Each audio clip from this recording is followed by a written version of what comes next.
talk to you about what's the first thing you should do in a new role. Everyone has 90-day book. I've got it somewhere here. What to do in your first 90 days. I actually wrote a blog series you can find on LinkedIn. What to do in your first 365 days. I think I did like 5 posts, maybe like your pre 30 days, your first 30 days, and maybe 90 days and 6 months, and then ultimately a year. And I think it's really good to do whenever you're especially in a new role, is really think about, geez, what are the things I need to do? So here's what I learned from a informal mentor. So this was not a contracted mentor, but someone who I watched very, very closely. And then when my dream was realized to become a CIO, she was one of the first persons that I reached out to. So my lineage, I came through HCA. So I moved to Nashville and served at the corporate headquarters, which I loved. I loved my experience at HCA. And I watched very carefully leaders above me. And I was 2 levels from the CIO. So the CIO was Noel Williams, and I reported to Marty Paslick, who then became CIO for many, many years, and now I think has announced his retirement. I had just a wonderful experience at HCA. I always have fondness in my heart for that experience. But I reached out to her. So I became a CIO at a young age. And I was like, oh my gosh, my dream came true. What do I do now? And I asked her for advice. And here's the advice she gave me. She said, Ed, the most important thing I can tell you is this: people are not your most important resource. And I was like, what? That's heresy. Because everything I've been taught, it's people are your most important resource. And she said, the right people in the right place are your most important resource. I was like, aha, yes, you're right. Because you could have a bunch of great resources and they're in the wrong place. And so it doesn't do any good. So it's about having the right resources in the right place. So I took that to heart. And around the same time, I read a book called The Whiz Kids, which were sort of the leaders of the birth of the automotive industry right after World War II. So these were largely former, maybe all of them were former military persons, super smart, and the war ended, and so they came out of the war and they got these jobs, right? Like young management positions at a lot of the automotive companies, and helped take them from whatever they were, which wasn't much at the time, after World War II, and then like all the way up. And then some of them went beyond there, got into politics. I think McNamara was one of them, who became, I think, Secretary of War, Department of Defense, during Vietnam, things like that. But these were super smart young people who had vision, had some skills. And so I realized, okay, if we're going to pull off this CIO gig, I had to surround myself with whiz kids. And I was but 30 something, early 30s myself, at a big academic medical center. And really the only people I could recruit I shouldn't say easily, but was able to attract, were other young people in their 30s. They were all trained. It was funny. The majority of them came from consulting, and they had been married for a while and started to have kids. And so they wanted a life off the road. So they came with this great experience. And I'll never forget that team. And we just affectionately referred to ourselves as the whiz kids, because we all read the book and talked about, how we're going to do things, and really, invest in ourselves, because we knew that we had to do that. Otherwise, we would not be successful. So we needed to help one another out. And we did a lot to really develop ourselves. And that's where it really all started for me. And I saw the power of that. We took this organization. I could share the name of this one. It was University Hospitals. They had a rating system. It was internal surveys that were done. And IT was the worst rated. It was below the mailroom. Everyone hated the mailroom. But IT was the worst rated. And so we made a concerted effort to really build on leadership. And we figured if we could get the leadership right, per Noel Williams' idea, the rest would fall in line. And so that's what we did. We invested in ourselves, invested in others. And in 4 years, we quadrupled the customer satisfaction score. So now at this point, we're a little bit more sophisticated, using sort of like a Gallup type process. And we literally quadrupled our score, and we became the top performing organization of that health system, IT.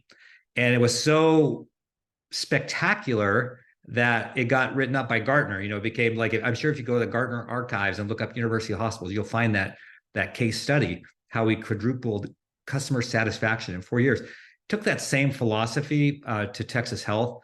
And I'll never forget this one phone call I got after the physician survey. So they surveyed all the physicians every year. There's KPIs, bonuses associated with it. And I get a call from the head of medical staff affairs, his name was George. And he's like, and I need to talk to you. We just got the survey results. And I'm like, oh my gosh, the physicians, we had just put in Epic, and really, that was the first time for EHR. They're going to be super mad and everything. He goes, you were the highest rated out of every part of our health system, the highest rated.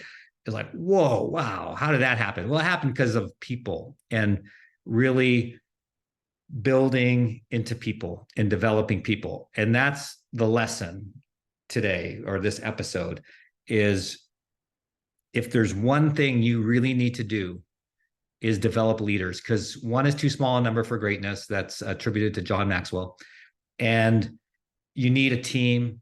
So you have to scale yourself. If it's just you, you're in big trouble. You'll work too much, and that you won't be able to pull it off.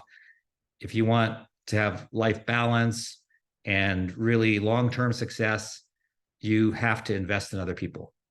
So there's a lot of different ways of doing this. I've shared in other venues before, but I'll hit a few quick ones. One is find some good training and send people to training, invest in them. And so I sort of make a deal. So I work with them, like any good leader would, in their annual review or whenever you want to do it. And I put in there, hey, what's your career goal? I ask them, what's your career goal? For most of them, it was CIO. I want to be CIO. I want your job. And I think that's great. I want people like that.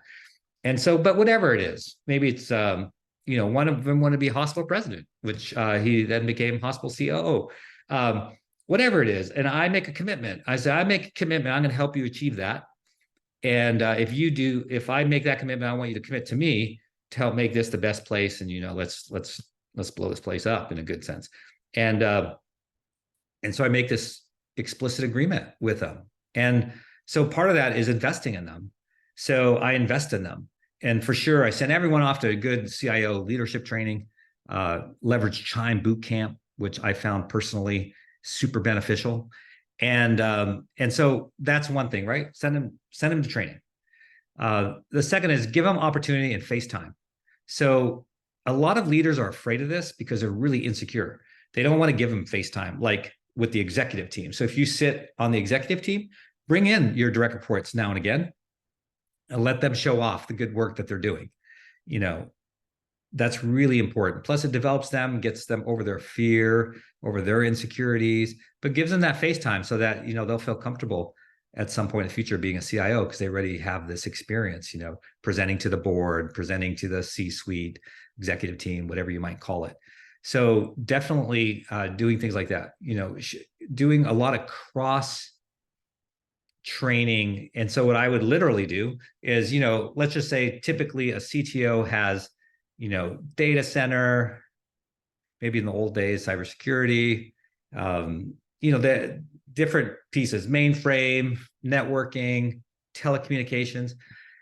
And let's just say making this up as I go along here, but these are real examples, but making up the example in real time. The CMIO has his or her traditional duties, and I always made them swap with each other for a year. So CMIO may have telecommunications 1 year, and the CTO may have, we had like a SEAL team of clinicians, may have the SEAL team, IT clinicians. So they would get this cross-pollination. So like a person that did apps would get some tech experience and make them more well-rounded in case they can become a CIO. And conversely, the tech person gets some apps experience. It's pretty simple to do. It's great, really helps people grow. And it's great to have a new set of eyes and all of this. And then if you can push this down, I'm talking now my direct reports as a CIO, but you should push it down throughout your whole organization. So, and that's in fact what we did with this sort of boot camp idea. The boot camps are so good that I mentioned that we created our own internally, and we ran this a couple times a year. So imagine if you had like 10 students in this program, and they're actually mentored during this program in a contracted relationship with one of my direct reports. And I always took one as well. And this program was so popular that we had like 100 people apply for 10 slots.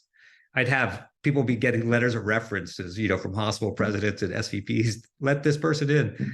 It was kind of fun to see that because there's a lot of enthusiasm about it. But everyone wanted to be in the program. We met once a month for like 2 hours, and we go over one of the core principles of being a CIO. And then there's a big capstone project at the end, and then they met once a month for an hour and a half with their appointed mentor.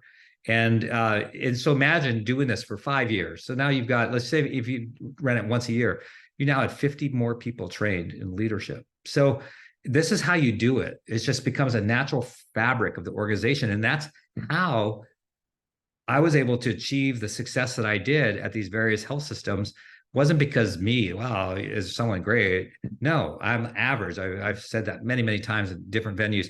I'm very average, but if you surround yourself with above average people and you do some things together, you're going to get above average results.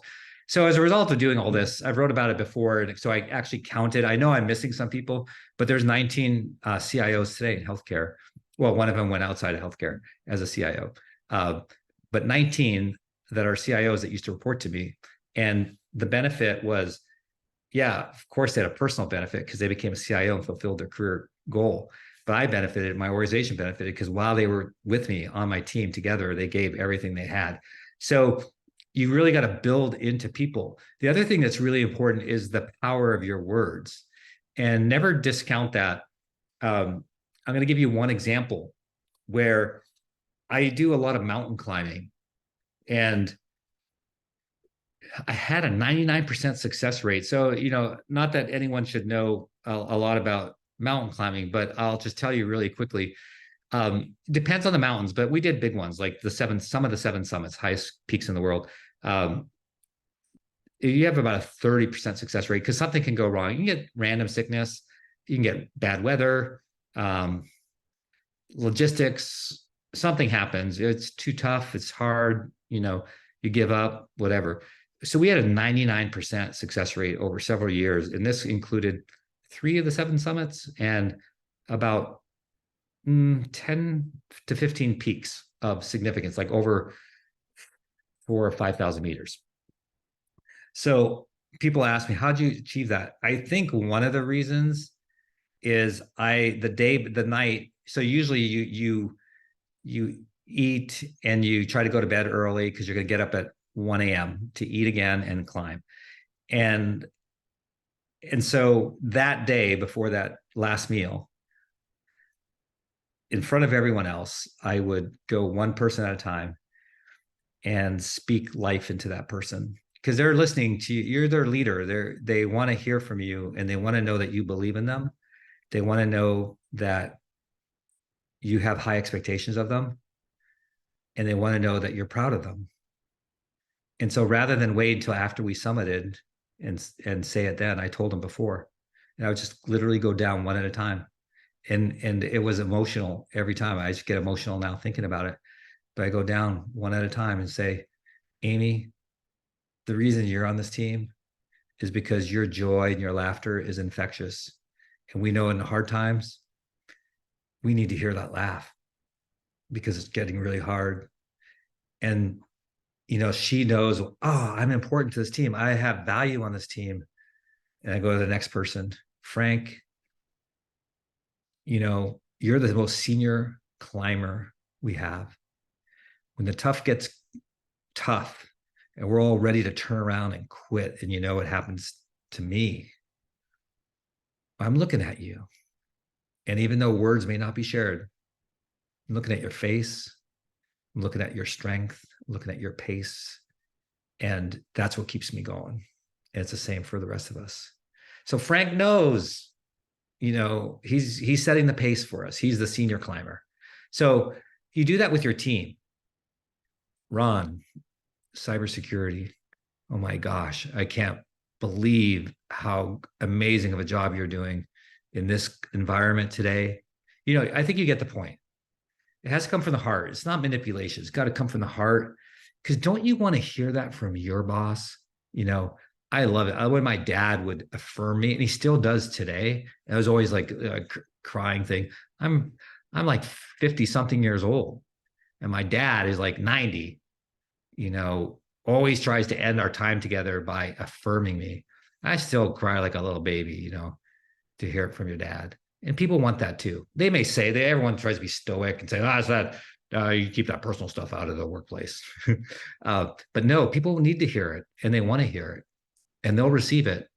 So that's really a key, is to really speak words of life into your team and they'll follow that. And if they're not there, you're envisioning them to be there. And I've had that as well. I might have that laggard on my climb team who could endanger the success of the mission. And so I have to speak in a way for that person to give them vision and that they will complete things, so that when they're in that moment of doubt, in that moment of quit, that they'll be like, oh, no, I can do this. Ed thinks I can do this. So I'm going to do it. And it's the same at work. It's the same with your kids and family. If you want to get right down to it, it's a power of affirmation of the words. So I've thrown a lot at you. But again, the main premise here is that the most important thing are your people, having the right people in the right place. And once you have them, is to develop those people so you can scale. If it's all on you, you're in big, big trouble. Hire people smarter than yourself, give them a chance to shine, speak words of life into them so that they can fulfill their calling. And you will radically change things. As I mentioned, number one, IT at both an academic medical center ranked number one of every department. IT at a super large integrated health system ranked number one. How is that possible? Through leadership. Invest in your people, get those whiz kids, and save lives. Talk to you.